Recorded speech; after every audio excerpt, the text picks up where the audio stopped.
তোমাদের ইনকাম থেকে 42 জন শিক্ষককে ভাড়া দিতে হয় 10%, 1,20,000 টাকা। সরকারি ফি 2400 টাকা, কিন্তু আমাদের কাছে ফর্ম ফিল আপের টাকা 3250 টাকা করে দাবি করা হচ্ছে। অতিরিক্ত টাকা আমাদের থেকে আত্মসাৎ করা হচ্ছে।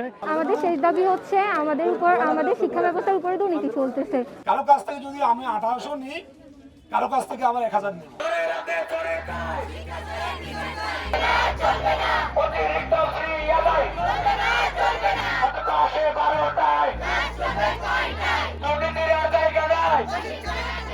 আমরা 2026 এসএসসি 26 পরীক্ষার্থী, আমাদের কাছে সরকারি ফি 2400 টাকা, কিন্তু আমাদের কাছে ফর্ম ফিল আপের টাকা 3250 টাকা করে দাবি করা হচ্ছে। আমরা নির্ধারিত প্রত্যেক ফিতে আমরা সবসময় বেশি দিয়ে থাকি, এজন্য আমাদের আজকের এই আন্দোলনটা। সরকারি ফির অতিরিক্ত টাকা আমাদের থেকে আত্মসাৎ করা হচ্ছে এবং এছাড়াও গত বছর যারা পরীক্ষায় 2-1 বিষয় অকৃতকার্য হয়েছে তাদের থেকে পূর্ণবর্তী নামে 1000 টাকা করে ডিসেম্বর মাসের শেষার্ধে আদায় করা হয়েছে।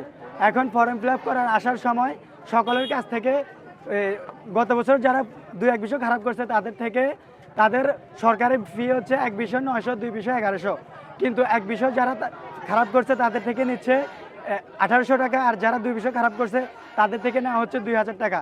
এর থেকে 1 টাকাও কম হলে তারা আমাদের ফর্ম ফিল আপ করবে না। আর হচ্ছে বর্তমানে রানিং যারা স্টুডেন্ট রেগুলার তাদের হচ্ছে সরকারি আর্টস এবং কমার্সের সরকারি ফি হচ্ছে 2400 টাকা, তাদের থেকে 3250 টাকা নিচ্ছে, এবং যারা সায়েন্সের তাদের হচ্ছে 2500 টাকা, তাদের থেকে 3550 টাকা নিচ্ছে। এর কমে 1 টাকা হলেও তারা আমাদের ফর্ম ফিল আপ করবে না। আমাদের শেষ দাবি হচ্ছে আমাদের শিক্ষা ব্যবস্থার উপরে দুর্নীতি চলতেছে। শিক্ষা বোর্ড থেকে তো এরকম দেয় না, ওরা স্ট্রিক্ট বলেছে যে যত টাকা ওনারা বলছে বোর্ড থেকে অত টাকায় নিতে, কিন্তু আমাদের উপরে এর থেকে বেশি নিতেছে। সবাই তো আর এই টাকা দিতে পারতেছে না। এখন আমাদের মেইন দাবি হচ্ছে যে দুর্নীতিমুক্ত শিক্ষা চাই। আমরা শিক্ষকের বিরুদ্ধে না, আমরা শিক্ষা চোরের বিরুদ্ধে। যারা শিক্ষার নামে দুর্নীতি করছে, টাকা আদায় করছে, একজনের থেকে যদি 800 টাকা করে হয়, আপনারা হিসেব করেন কত টাকা হয়, কত লাখ টাকা হয়, ওইগুলো কোথায় যাচ্ছে। কাছে তোমাদের পক্ষ থেকে দাবি দেওয়ার একটা দরখাস্ত আমি দেখতে পাচ্ছি, একটা দরখাস্ত গিয়েছে।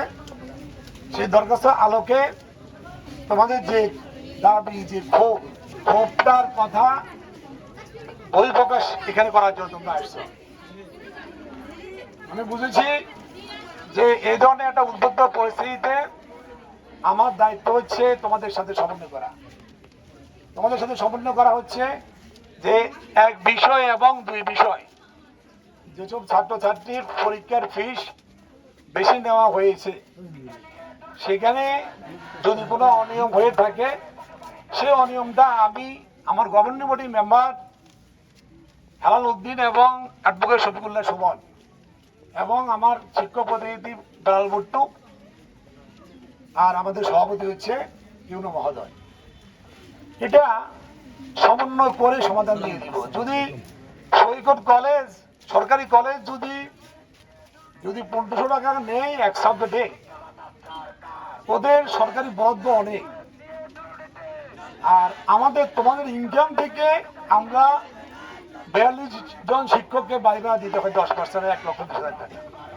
কলেজের আউট কোনো ইনকাম নেই। তারপরও আমরা একটু সমন্বয় করার চেষ্টা করি কি, কারো কাছ থেকে যদি আমি 1800 নিই, কারো কাছ থেকে আবার 1000 নেব, সমন্বয় হয়ে যাবে। কিছু গরিব স্টুডেন্ট আছে, ওদের কাছ থেকে আমি বেশি নিতে পারি না।